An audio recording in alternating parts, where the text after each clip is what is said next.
प्यारे दोस्तों, आज मैं आपको एक ऐसे वाक़या से रूबरू कराने जा रहा हूँ, जो ना सिर्फ़ आपकी रूह को झकझोर देगा, बल्कि आपको यह सोचने पर मजबूर कर देगा कि अल्लाह ताला अपने नेक बंदों के ज़रिए कैसे-कैसे चमत्कार करवा देता है। ये वाक़या हज़रत करीम शाह नामी एक बुज़ुर्ग अल्लाह वाले, एक मासूम बच्चा और एक दरिंदे चीते के दरमियान पेश आया। एक दिन ऐसा हुआ कि इंसान के बच्चे को एक खूंखार चीता उठा ले गया और घने जंगल की तरफ रवाना हो गया। अब आप सोचिए, एक मासूम बच्चा जो खुद चल भी ढंग से नहीं सकता, जिसे अब तक यह भी नहीं मालूम कि जंगल क्या होता है, उसे जब एक खूंखार जानवर अपने पंजों में भरकर ले जाए, तो उसके वालिदैन का, उसके खानदान का और पूरे गांव का क्या हाल होगा। लेकिन दोस्तों, जहां इंसानी उम्मीदें खत्म होती हैं, वहीं अल्लाह की मदद शुरू होती है। और इस वाकये में उस मदद की मिसाल बनी हज़रत करीम शाह। लेकिन इससे पहले कि मैं आपको बताऊं कि हज़रत करीम शाह ने उस मासूम बच्चे के लिए क्या किया और चीते ने उस बच्चे के साथ क्या सलूक किया, उसे खाया या अल्लाह के करम से बख्श दिया, आइए इस कहानी के असल सफ़रनामे की शुरुआत करते हैं। हज़रत करीम शाह कोई आम बुजुर्ग नहीं थे। उम्र भले ही 70 साल के पार जा चुकी थी, लेकिन जब वह चलते थे तो ऐसा मालूम होता था जैसे कोई जवान दिलमर्द मैदान ए जंग में उतर पड़ा हो। चाल में थकावट नाम की कोई चीज नहीं थी और चेहरा ऐसा नूरानी कि देखने वाले खुद ब खुद अदब से सिर झुका लेते। वह हर वक्त अल्लाह के जिक्र में मशगूल रहते। न किसी बड़े लिबास की तमन्ना, न किसी गद्दीनशीनी की हसरत, बस एक ही मकसद था जिंदगी का, इस्लाम की रोशनी को उन दिलों तक पहुंचाना जहां अब तक अंधेरा था। एक दिन की बात है, एक नौजवान जिसका नाम याकूब था, वह हजरत करीम शाह से मिला। उसने अदब से सलाम किया और कहा, हुजूर, क्या आप मेरे गांव तशरीफ ला सकते हैं? हमारे गांव के लोग इस्लाम की रोशनी से दूर हैं। उन्हें एक सच्चे उस्ताद, एक रहनुमा की जरूरत है जो उन्हें सीधा रास्ता दिखा सके। करीम शाह मुस्कुराए। उनकी आंखों में वह चमक थी जो हर नेक नीयत शख्स के दिल से जुड़ती है। उन्होंने फरमाया, बेटा, इस काम के लिए ही तो हम जिंदा हैं। अगर कोई अल्लाह का बंदा मुझसे मदद मांगे और मैं उसे ठुकरा दूं, तो ये मेरी बंदगी कैसी? याकूब की आंखें भीग गईं। उसने कहा, मगर हुजूर, रास्ता बहुत लंबा और जंगलों से भरा हुआ है, कई दिन लग जाएंगे। इस पर करीम शाह ने मुस्कुराते हुए कहा, अगर दिल में सच्ची नीयत हो और अल्लाह का नाम साथ हो, तो रास्ते खुद आसान हो जाते हैं। तू बस बता दे गांव का नाम और जगह, मैं जल्द ही रवाना हो जाऊंगा। याकूब खुशी खुशी अलविदा कहकर चला गया और करीम शाह ने अगले ही दिन सफर की तैयारी शुरू कर दी। उनके पास एक लकड़ी की लाठी थी, एक छोटा सा थैला जिसमें कुछ सूखे मेवे, थोड़ा पानी, एक जोड़ी कपड़े और एक कुरान शरीफ रखा हुआ था। उन्होंने सफर का इरादा कर लिया। न कोई सवारी, न कोई साथी, बस तवक्कुल और अल्लाह का नाम। हजरत करीम शाह ने अपनी चप्पल पहनी, सर पर अपना सफेद साफा बांधा, लाठी थामी और अल्लाह का नाम लेकर सफर शुरू कर दिया। वह जहां से निकले थे, वहां से उस गांव तक पहुंचने में कम से कम 7 दिन का सफर था। और रास्ते में पहाड़, जंगल, रेगिस्तान और पानी के तालाब भी थे। लेकिन उन्होंने इन सब का कोई हिसाब नहीं लगाया। उनके दिल में सिर्फ एक ही मकसद था, उस गांव में पहुंचना जहां लोग अब तक इस्लाम की हकीकत से अनजान थे। चलते चलते जब थकान होती तो एक दरख्त के नीचे बैठ जाते, कुरान की तिलावत करते, थोड़ा पानी पीते और फिर सफर पर रवाना हो जाते। उनका चेहरा इतना रोशन होता था कि कई बार राहगीर उन्हें देखकर पूछते, बाबा, कहाँ जा रहे हो? वह बस मुस्कुरा कर जवाब देते, वहीं जा रहा हूं जहां दिलों को रोशनी की जरूरत है। कई जगहों पर उन्हें दावत भी दी जाती, रुकने की, खाने की, लेकिन वह शुक्रिया कहकर आगे बढ़ जाते। वह कहते, जिस काम के लिए निकला हूं वह पूरा किए बिना आराम मुनासिब नहीं। 5 दिन इसी तरह गुजर गए। छठे दिन दोपहर के वक्त उन्हें दूर से एक गांव की सरहदें नजर आईं। सूरज सर पर था, गर्मी अपनी शिद्दत पर थी और करीम शाह को महसूस हुआ कि नमाज का वक्त हो गया है।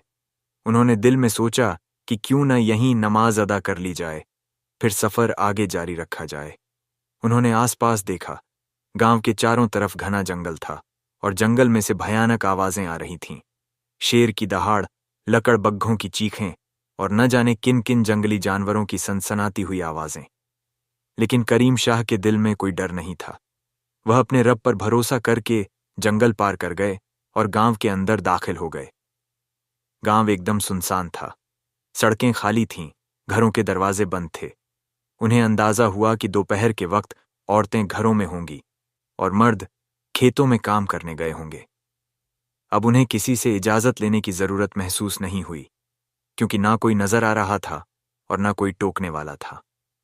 उन्होंने एक बड़े से पेड़ की तलाश की, जो गांव के किनारे पर एक सायादार बबूल का पेड़ था। वहां जाकर बैठ गए। सबसे पहले उन्होंने अपने थैले से पानी निकाला, थोड़ा सा पानी पिया, फिर वुजू किया। उनकी हर हरकत इत्मीनान से भरी हुई थी। वुजू करने के बाद उन्होंने अपने कपड़ों को झाड़ा, चादर संभाली और तकरीबन जमीन से लगे हुए सफ़े पर नमाज के लिए खड़े हो गए। सूरज की तीखी रोशनी उनके चेहरे पर पड़ रही थी, लेकिन उनका ध्यान कहीं और था। उनके दिल, जहन और नजरें सब एक ही तरफ थीं, अपने रब की बारगाह में। उन्होंने हाथ बांधे और नमाज शुरू कर दी। करीम शाह जिस तसल्ली और तवज्जो के साथ नमाज अदा कर रहे थे, वो देखकर अगर कोई जानकार मुसलमान भी होता तो उसकी आंखों से आंसू निकल आते। हर सजदा, हर रुकू, हर तस्बीह उनके दिल से निकल रही थी। लेकिन वो क्या जानते थे कि जिस गांव में वह नमाज पढ़ रहे हैं, वहां के लोग इस्लाम के नाम से भी अनजान हैं। वह गांव एक ऐसा इलाका था जहां न कभी कोई मौलवी आया था, न कोई आलिम, न कोई दीन की बात करने वाला। और जो कोई आ भी गया तो या तो उसे गांव से भगा दिया गया या ऐसी सजा दी गई कि फिर किसी ने दोबारा आने की हिम्मत नहीं की। करीम शाह उस बबूल के पेड़ के नीचे नमाज में ऐसे मशगूल थे जैसे उनका वजूद अब इस दुनिया से ऊपर उठ चुका हो। उनके सजदे इतने लंबे और गहरे होते कि लगता जैसे वह किसी और ही जहान में दाखिल हो चुके हैं। उनके सजदों की पाकीज़गी, उनके रुकू की तवाज्जो और उनके लफ्ज़ों की नरमी से ज़मीन तक महक उठी थी। लेकिन दूसरी तरफ उस गांव के लोगों की हालत कुछ और ही थी। वो लोग जो अब अपने खेतों से खाना खाने के लिए लौट रहे थे, अचानक एक अजनबी बुजुर्ग को इस अजीब से अंदाज में जमीन पर झुका देखकर हैरान रह गए। किसी ने कहा, यह आदमी क्या कर रहा है? दूसरे ने कहा, शायद बीमार है या किसी ऊपरी साया का शिकार हो गया है। तीसरे ने हंसते हुए कहा, अरे नहीं, ये तो पागल मालूम होता है। देखो ना कैसे जमीन पे सर रगड़ रहा है और फिर खड़ा हो जाता है। वो लोग करीम शाह को समझ ही नहीं पा रहे थे। उनके लिए सजदा, रुकू, तस्बीह, ये सब ऐसे लफ्ज थे जिनका कोई मतलब नहीं था। उस गांव में किसी ने आज तक नमाज नहीं देखी थी। वो एक ऐसी कबीलाई नस्ल से ताल्लुक रखते थे जो अपने पुरखों के रिवाजों और जंगली सोच में पले बढ़े थे। उनके यहाँ मजहब सिर्फ एक रस्म थी और उस रस्म के बाहर की कोई भी चीज उन्हें काफिराना लगती थी। गांव में ये बात आग की तरह फैल गई कि एक अजनबी बूढ़ा गांव के किनारे वाले बबूल के पेड़ के नीचे अजीबो गरीब हरकतें कर रहा है। अब जो लोग अपने खेतों से लौटे थे, वो सब उस जगह इकट्ठा होने लगे। कुछ लोग डंडे और कुल्हाड़ियां भी लेकर आए, क्योंकि उन्हें लगा कि ये शख्स कोई टोना टोटका कर रहा है या जादूगर है। करीम शाह को इन सब की आवाजें नहीं सुनाई दे रही थीं। उनके कान बंद नहीं थे, लेकिन उनकी रूह इतनी बुलंद थी कि यह दुनिया की आवाजें उन तक पहुंच ही नहीं पा रही थीं। वो अल्लाह की बारगाह में सर झुकाए पूरे इत्मीनान के साथ सजदे पर सजदा करते रहे। लोगों का गुस्सा अब बढ़ता जा रहा था। किसी ने जोर से चीखा, अबे ओ बूढ़े, सुनता नहीं क्या कर रहा है तू? दूसरे ने कहा, अगर यह नहीं रुका तो इसे उठा के बाहर फेंक दो। तीसरे ने तंज किया, पता नहीं कौन सी जबान में बात कर रहा है, शायद कोई बाहरी आदमी है। अब एक हट्टा कट्टा नौजवान जिसका नाम शिबली था, वह आगे बढ़ा। उसके हाथ में एक मोटी लकड़ी थी। उसने ऊंची आवाज में कहा, ओ बाबा, सुन रहे हो? रुक जाओ इस हरकत से, नहीं तो हम मजबूर होंगे। मगर करीम शाह तो अब भी अपने रब से बातों में मग्न थे। करीबन आधे घंटे तक यही माहौल रहा। फिर जब करीम शाह ने आखिरी सजदा किया और बैठकर सलाम फेरा, तो उन्होंने आंखें खोलीं। सामने देखा तो कम अज कम 30-40 लोग खड़े थे। उनके चेहरे कठोर थे, नजरों में शक और तेवरों में गुस्सा था। लेकिन करीम शाह का चेहरा वहीं पुरसुकून और रोशन, जैसे सब कुछ पहले से जानते हों। उन्होंने बहुत सादगी से पूछा, भाइयों, क्या बात है? क्या मुझसे कोई गलती हुई है? गांव वालों ने हैरत से देखा। यह आदमी डर नहीं रहा था। किसी का इतना ठंडा लहजा, ऐसा इत्मीनान, यह उनके लिए बिल्कुल नया था। शिबली बोला, तू क्या कर रहा था इतने देर से जमीन पर गिर गिर कर? करीम शाह ने नरमी से शिबली की तरफ देखा। उसकी आंखों में कोई डर या शिकवा नहीं था, बस रूहानी इत्मीनान और ममता थी, जैसे कोई बाप अपने गुस्से में आए बेटे को देखता है। उन्होंने कहा, मैं नमाज पढ़ रहा था बेटे। शिबली ने भौहें चढ़ा लीं। नमाज? ये क्या होता है और किसके लिए पढ़ी जाती है? अब करीम शाह थोड़ा मुस्कुराए और बोले, ये अल्लाह की इबादत है, उस जात की जिसने मुझे और तुम्हें बनाया है, जिसने इस जमीन, इन पेड़ों, इन हवाओं, इन जानवरों को पैदा किया। मैं उसी का शुक्र अदा कर रहा था। अब गांव के लोग थोड़े हक्के बक्के रह गए। ये जवाब उन्होंने पहले कभी नहीं सुना था। एक बूढ़ा आदमी, जिसका नाम नादिर था, आगे आया और बोला, अगर तुम्हारा खुदा है तो वो कहाँ है? हमें तो कहीं दिखाई नहीं देता। करीम शाह ने अपनी लाठी को जमीन पर टिकाकर उसकी तरफ इशारा किया और बोले, तुम्हारी आंखें तो इस मिट्टी को देखती हैं, पेड़ को देखती हैं, मगर ये सब बना किसने? क्या ये अपने आप बन गए? गांव वाले चुप हो गए, क्योंकि उन्हें पता था कि ये पेड़ उन्होंने नहीं लगाए, ये मिट्टी उन्होंने नहीं बनाई, ये जानवर उन्होंने नहीं पैदा किए। लेकिन उनके दिमाग में अब भी ये सवाल था कि अगर करीम शाह का खुदा इतना ताकतवर है तो वह दिखता क्यों नहीं? शिबली ने फिर से पूछा, अगर तुम्हारा खुदा हर जगह है तो हमें क्यों नहीं दिखता? करीम शाह ने उसकी बात बड़े प्यार से सुनी और बोले, बेटा, जो चीज दिल से महसूस की जाती है वो आंखों से नहीं दिखाई देती। जैसे मोहब्बत। क्या तुमने मोहब्बत को कभी देखा है? नहीं, मगर उसे महसूस करते हो। ठीक वैसे ही अल्लाह को आंखें नहीं देखती, दिल देखता है।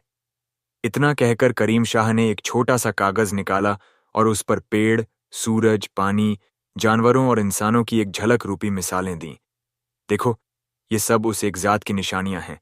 वो तुम्हें हर तरफ से देख रहा है, मगर तुम उसे देख नहीं सकते। जैसे हवा महसूस होती है, मगर नजर नहीं आती। अब कुछ लोग थोड़े नरम होने लगे।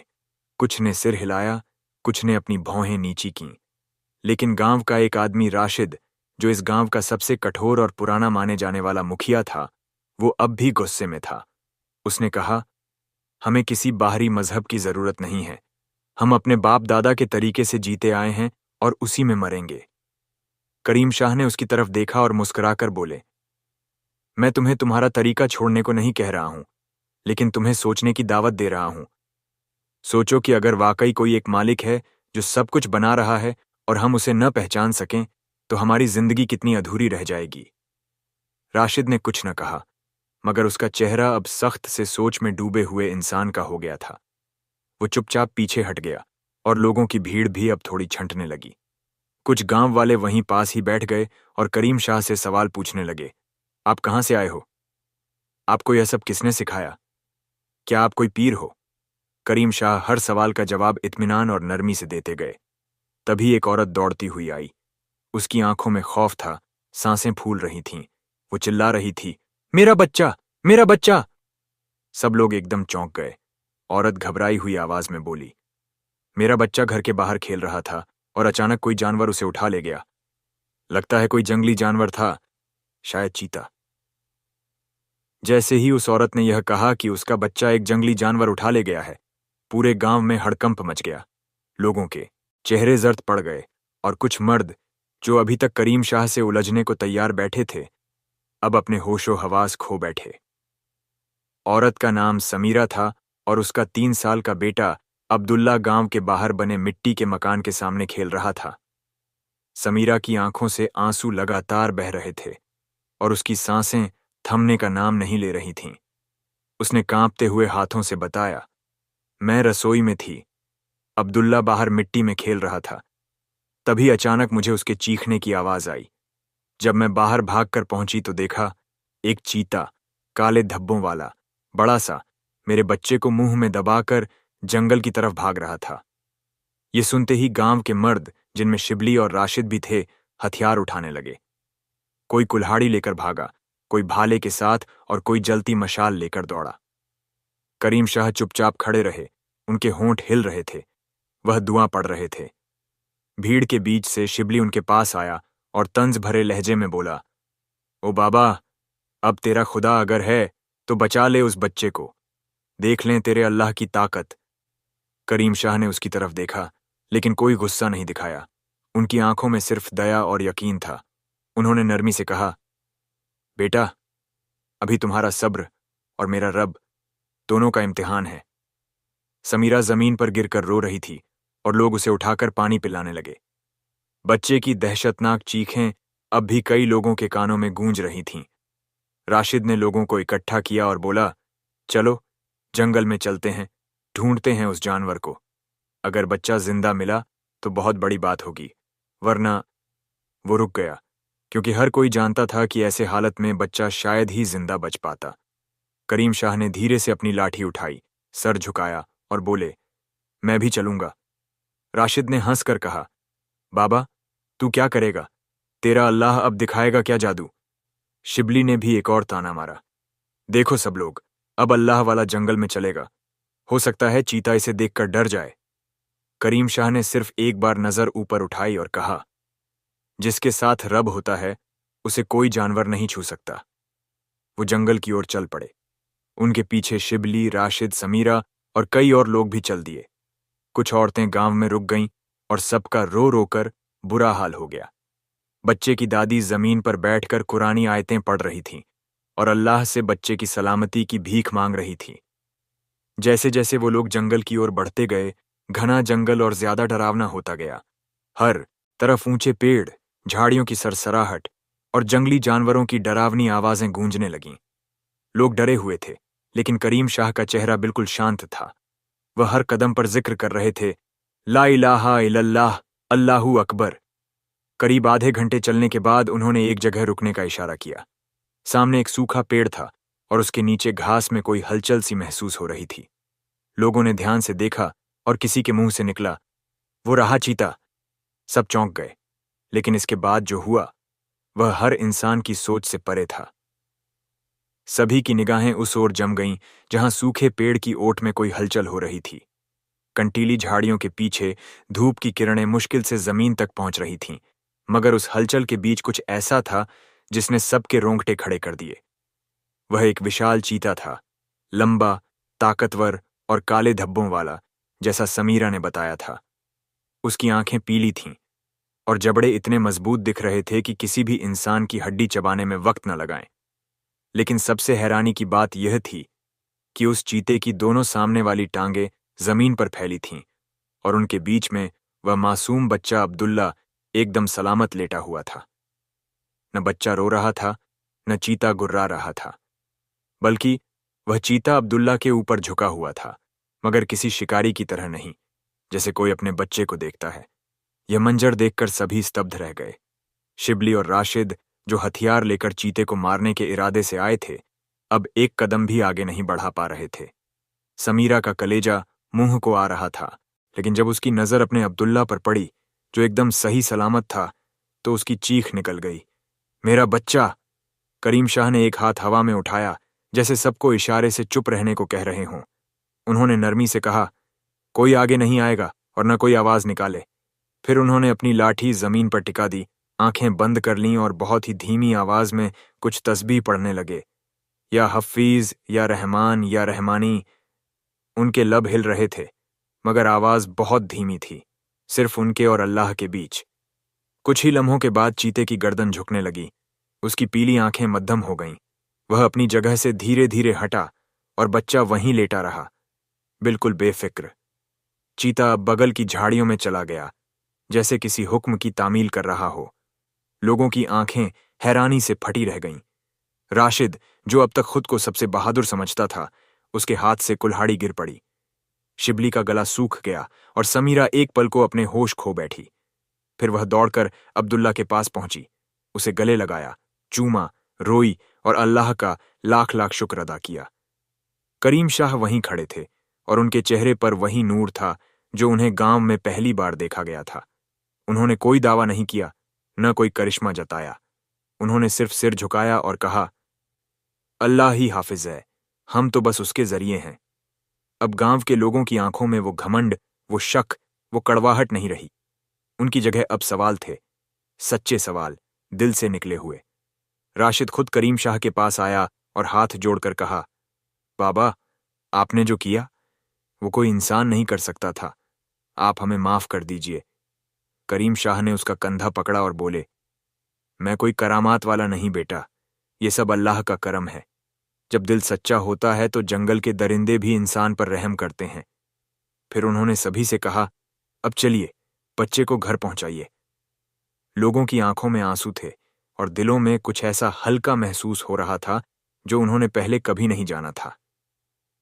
गांव की गलियों में जैसे नई रोशनी उतर आई थी। जब समीरा अपने बच्चे अब्दुल्ला को लेकर घर लौटी तो औरतें दौड़ दौड़ कर उसके गले लगने लगीं। किसी के हाथ में दूध था, किसी के हाथ में मिश्री और किसी की आंखों में सिर्फ आंसू। समीरा की आंखों से लगातार आंसू बह रहे थे, मगर इस बार वह आंसू दर्द के नहीं थे, शुक्र और रहमत के थे। बच्चे को छाती से लगाकर वह बार बार कहती जा रही थी, मेरा अब्दुल्ला मुझे वापस मिल गया, मेरे मौला का करम है, मेरे मौला का करम है। उधर मस्जिद के पास वो जगह जहां कल तक लोग करीम शाह पर तंज कसते थे, आज वहीं लोग उनके आगे बैठकर हाथ जोड़ रहे थे। गांव के बुजुर्ग इमाम साहब, जो कभी उनके तरीकों को शक की नजर से देखते थे, अब चुपचाप एक कोने में बैठकर कुरान की वो आयतें दोहरा रहे थे जो रहमत और करिश्मों की बात करती थीं। राशिद, जो एक वक्त करीम शाह को झूठा फकीर समझता था, आज उनके पैरों में बैठा था। उसने कहा, बाबा, हमें माफ कर दीजिए, हमें आपकी पहचान नहीं थी। करीम शाह ने उसका हाथ थामा, उसके माथे को छुआ और बहुत ही धीमी आवाज में बोले, मैं तो खुद पहचान में नहीं हूं बेटा, पहचान सिर्फ उसी की है जिसने मुझे भी भेजा है। वो कोई दावा नहीं करते थे, कोई चमत्कार नहीं जताते थे, बस उनके चेहरे की रोशनी और आंखों की गहराई अपने आप गवाही देती थी कि वो किसी और ही दुनिया से जुड़े हैं। उनकी बातें न लंबी होती, न भारी, मगर असर ऐसा कि जैसे सीधा दिल में उतर जाएं। अब हर शाम गांव के छोटे मैदान में लोग इकट्ठा होते, बच्चे खेलते, औरतें बातें करतीं, मगर गांव के जवान और बूढ़े करीम शाह के इर्द गिर्द बैठते। वो कोई तकरीर नहीं करते थे, बस कहानियां सुनाते, कभी पैगंबरों की, कभी सूफियों की, कभी किसी अनपढ़ मगर नेक इंसान की। वो हर किस्सा ऐसे सुनाते जैसे वो खुद वहां मौजूद रहे हों। एक शाम करीम शाह ने सबको चुपचाप सुनाते हुए कहा, अगर दिल में बुराई हो तो जंगल का जानवर भी दुश्मन बन जाता है, और अगर दिल पाक हो तो दरिंदा भी रक्षक बन सकता है। ये सुनकर समीरा के पति, जो अब तक बहुत कुछ सह चुके थे, बोले, बाबा, क्या उस चीते ने अब्दुल्ला को इसलिए नहीं खाया क्योंकि वो मासूम था? करीम शाह ने सिर हिलाया और कहा, मासूमियत अल्लाह की सबसे बड़ी हिफाजत है। अब्दुल्ला का दिल गुनाह से पाक था, उसकी सांसों में शरारत नहीं थी, सिर्फ अल्लाह की दी हुई रूह थी। और जब ऐसी रूह जंगल में जाती है तो जानवरों को भी एहसास हो जाता है कि वो उसे नुकसान नहीं पहुंचा सकते। लोग अब उनकी बातों में सुकून ढूंढते थे। अब कोई उन्हें पागल नहीं कहता था और न कोई सवाल करता था कि वो कब आए, कहां से आए। उनके आने का मकसद अब साफ होता जा रहा था, लोगों के दिलों की सफाई। गांव की हवाओं में अब फजा बदल गई थी। अजन की आवाज पहले से कहीं ज्यादा मीठी लगती थी। बच्चे अब्बा की नमाज के साथ साथ दुआ भी पढ़ने लगे थे। औरतें अपने झगड़ों को छोड़कर एक दूसरे से मदद करने लगी थीं। इस सब के बीच करीम शाह कभी अपनी झोपड़ी में बैठे तस्बीह पढ़ते तो कभी बच्चों को आम के पेड़ के नीचे कहानी सुनाते, मगर उनके चेहरे पर कभी घमंड या इतराने का नामो निशान नहीं था। गांव की फिजा अब वैसी नहीं रही थी जैसी पहले थी। वहां अब न पहले जैसा डर था, न ही वैसी बेरुखी। हर घर में एक नया उजाला उतरने लगा था, और इस रोशनी का जरिया कोई बड़ा हाकिम, कोई सरकारी दरोगा या कोई तावीज वाला नहीं था, बल्कि एक बेजान सी दिखने वाली झोपड़ी में बैठा फकीर था, करीम शाह। लोग अब उसके पास शिफा के लिए नहीं, बल्कि खुद को समझने और बदलने के लिए आते थे। एक दिन गांव के मशहूर और अमीर जमींदार गुलाम अली अपनी बीमार बीवी को लेकर झोपड़ी पर पहुंचे। औरत की हालत बेहद नाजुक थी। बड़े बड़े हकीम जवाब दे चुके थे। करीम शाह ने न उसे दवा दी, न कोई दम किया, बस उसके माथे पर हाथ रखा और आंखें बंद कर लीं। कुछ ही देर बाद औरत की सांसें गहरी होने लगीं और फिर उसका चेहरा जैसे नूर से भर गया। गुलाम अली की आंखों से आंसू बहने लगे।